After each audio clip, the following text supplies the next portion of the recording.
Magandang araw sa lahat, ako si Alan Rooswilth. Ang mundo ng negosyo ay mabilis na nagbabago. Ang mga kumpanya ay lumilipat mula sa mga lumang modelo ng pagpepresyo patungo sa mga dynamic at data-driven na pamamaraan. Sa seryeng ito, ating tutuklasin ang mga hinaharap na trend sa pagpepresyo at kukwentang gastos na humhubog sa mga industriya sa mga darating na taon. Isipin ang mga presyo na nagbabago sa totoong oras batay sa demand, kompetisyon, kahit na ang panahon. Dahil sa AI, ito ay nagiging katotohanan. Ang AI-driven dynamic pricing ay nag-adjust ng mga presyo agad-agad. Sinusuri ang malalaking datasets mula sa presyo ng kakumpetensya hanggang sa mga trends sa social media. Ito ay isang malaking pagbabago para sa mga negosyong naghahangad na mapalaki ang kita at mauna sa kompetisyon. Natatandaan niyo pa ba ang pagbili ng software sa malalaking CD?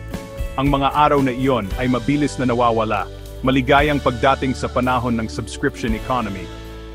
Mula sa Netflix hanggang sa Microsoft 365, ang mga negosyo ay tinatangkilik ang mga modelo ng subscription na nag-aalok sa mga mamimili ng patuloy na daloy ng nilalaman para sa isang tiyak na bayad.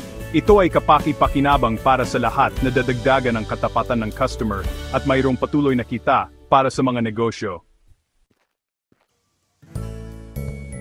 Minsan, ang presyo ng isang bagay ay walang kinalaman sa aktwal na gastos nito. Dito pumapasok ang value-based pricing. Ang mga luxury brand ay nag-utos ng mataas na presyo dahil sa nakikitang halaga, katayuan at pagkakagawa. Ang parehong prinsipyo ay nalalapat sa software, mga serbisyo sa pagkonsulta at anumang produkto kung saan ang value proposition ay mas mahalaga kaysa sa mga nasasalat na gastos. Ginagawang transparent ng teknolohiya ng blockchain ang mga supply chain, tinitiyak ang patas na kasanayan sa pagpepresyo at pinipigilan ang pandaraya. Isipin na iniscan ang isang produkto at agad na nakita ang buong paglalakbay nito mula sa mga hilaw na materyales hanggang sa estante ng tindahan. Ang blockchain ay parang isang mapa na nagpapakita ng mga nakatagong koneksyon sa ating pandaigdigang pamilihan. Narito na ang personalized na pagpepresyo at mga diskwento. Salamat sa AI at Big Data, maaring subaybayan ng mga negosyo ang bawat pag-click mo para mag-alok ng customized na pagpepresyo at mga promosyon. Parang may sarili kang personal shopper na mas nakakaalam ng iyong panlasa at budget kaysa sa iyong matalik na kaibigan. Nararamdaman ng mga customer na sila ay pinahalagahan at nakakakuha ng mas magagandang deal, habang ang mga negosyo ay nagpapataas ng benta at nagbubuo ng katapatan. Ginagawang mas mahusay ng automation at robotics ang mga industriya na nagpapababa ng mga gastos. Ang mga kumpanya tulad ng Tesla ay gumagamit ng mga AI-driven na robot para sa produksyon na nagre-resulta sa mas kaunting mga error at mas mabilis na oras ng produksyon. Ito ay sinasalin sa mas mapagkumpetensyang pagpepresyo para sa mga mamimili. Kinikilala ng mga kumpanya ang kahalagahan ng sustainability at isinasama ang epekto sa kapaligiran sa kanilang mga diskarte sa pagpepresyo. Makakakita tayo ng mga carbon tax sa mga produktong may mataas na emission at premium pricing para sa mga produktong gawa sa sustainable materials. Ito ay tungkol sa paghikayat sa mga eco-friendly na pagpipilian at pagtrato sa ating planeta bilang mahalagang yaman. Sa panahon ng crowdfunding at social media, mas malaki ang boses ng mga mamimili sa pagpepresyo.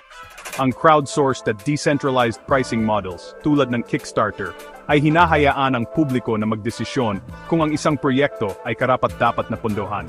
Ito ay isang bagong economic galaxy kung saan naiimpluwensyahan ng mga mamimili ang supply at demand. Naisip mo na ba kung bakit ang bagong gadget na iyon ay may presyong $99.99 sa halip na $100? Ito ay psychological pricing. Ang mga diskarte tulad ng charm pricing, anchoring at framing ay humihikayat sa atin na bumili.